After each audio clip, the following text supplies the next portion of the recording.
Okay, hello, greetings and welcome. All right, so one of the questions that has been coming up is on the development of mediumistic skills. To be a medium, some people are naturally born as a medium. Other people start to realize those skill sets when they are practicing Hermetics or other metaphysical systems. And there's a few rules which basically regulate mediumship. Now, when we're doing our basic Qigong exercises, we open the joints, we relax and expand the astral space, and then we relax and release the mental space, and we soften the mental astral matrix, and then the spirit senses become highly influential over the astral energy and the physical energy, so you can perform internal functions. So this basic skill extends into medium type work. Now, when you're doing mediumistic type work, you're obviously connecting to a particular frequency, a consciousness, a deity, a type of God consciousness, whatever your beliefs are about the nature of that consciousness. And then you're invoking that, you're coming into resonance with that energy. And then you're allowing the information within that consciousness to pass through your mind, through your feeling, and through your body. Now, when I was younger, I was very, very interested in martial arts. So I would connect to various spiritual entities which were masters of the arts, and then I would bring those consciousnesses into my feeling body through my feeling gate and allow them to take over. And then I just train all these different interesting types of techniques. And I'd watch my body move as this consciousness and energy pass through me. So this is expression through the feeling gate. Now, you can express knowledge through the eye gate, see things. You can hear things. You can smell things. You can taste things. But you can also express through voice. So when you're taking universal light, for instance, and you're using that as a central conductor. So we do the 3 transformation exercises: vital breathe, release time; astral breathe, release space; akasha breathe, open the crown, look at the nature of your own mind from within akasha, and it's pure light. And it's a field of light, a type of universal consciousness light. And from that field of light, you can connect the frequency from a non-dual to a dual state. So if you're doing deity yoga, you align your mind to the deity that you wish to stream the knowledge from in that non-dual light state. And through prayer, you invoke, you invite that particular consciousness into your field. As soon as it comes in, what gate are you going to express through? You express through voice. So if you're a teacher or a journalist or a writer, and you want to have inspired knowledge passing through you, it's much easier to record the information and then type it out afterwards. I found the flow rate can be very, very quick, so you have to be very, very fast at writing, typing in order to match that flow rate. Okay, so your basics for this mediumship is decide what do you want to connect to, what is the consciousness. Idealistically, it should be a non-dual deity or consciousness. Dualistic deities are very, very subject to personal truth and cultural belief structures. Non-dual beings speak in a very universal way. So they're much more functional, much higher degree of truth within them. Sometimes they'll come out a little bit zen with speaking in metaphors, because there's no way for these beings to express themselves in form, because they're non-dual beings. But most of the time, these beings have come from a physical state and integrated all the way up into the non-dual state, and they have a return path memory of how to express themselves functionally in the physical.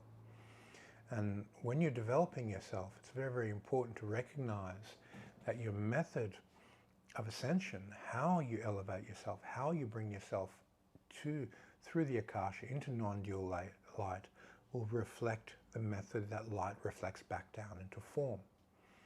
So your training method and your vehicle to express that light will be reflective of each other. You can't expect to be a great healer unless you practice cultivating all the levels of energy inside the framework of healing. The non-dual light will be expressed through healing. If you're a meditator, it'll be expressed through your meditation. If you work within a particular martial art like Tai Chi, and you're streaming non-dual light through your Tai Chi frame, it may be very difficult for you to teach it in a different framework. You wouldn't be able to be a good healer because you're a Tai Chi person. So that light would seek to express itself and share itself through you sharing Tai Chi with other people. So this upward path and downward path affect your mediumistic skills. Okay, so you've chosen, let's say I have chosen Furomyo. He's a protective deity. He's kind of like the patron saint of Japanese martial arts. He's also a wrathful deity. He's very powerful. He has an ability to really put your mental, astral, physical body into alignment, and give you an immovable, powerful mind. So you look at an image of Furomyo, you may chant his mantra, you may look at his signature, and then you do the 3 transformations.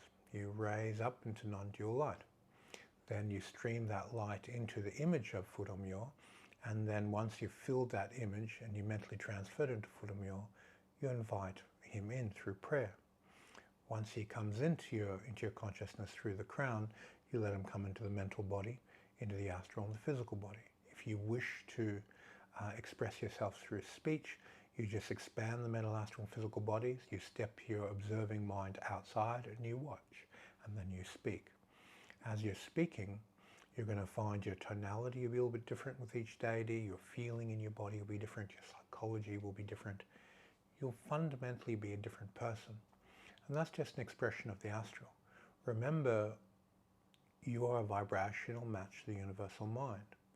So that the fabric of your spirit is a vibrational match to everything that exists. So there's nothing possessing you, there's nothing taking over you when you do it from the non-dual. If you invite a spirit in from a dual level, a shamanistic spirit, to come into your body, he will possess you. He will take over your body, he will take over your personality, and you have no control or choice in what is happening. So it's very different to use a shamanistic dualistic model for mediumship, where a dualistic spirit, it could be good, it could be bad, takes over, versus a non-dual. When you're in that non-dual light, you are the deity in that moment. This is very important to distinguish these 2 different types of mediumistic skills.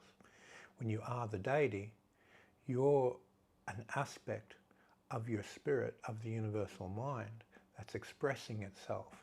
And that deity is amping up that tuning fork that exists within you for information to come through clearly. So the deity is not possessing you. You are encompassing the space of the deity, inviting information to stream through. But it's a part of your non-dual light mind space, part of your spirit, it's part of your heritage. So understanding this when you engage in mediumistic skill is very important. So the best way to do this is expand your joints, vital breathe. Open the astral body, astral breathe. Release space, open up the mental. Develop Akasha. Timeless, spaceless breathing, connect to that infinity quality. With Akasha work, your mind is literally melding into space. You're equalizing consciousness and space together. As this happens, you look at your own mind, you see light. And that is a tuning fork that connects to universal light.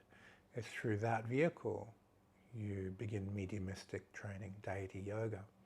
That is the safest way to engage within this type of spiritual work.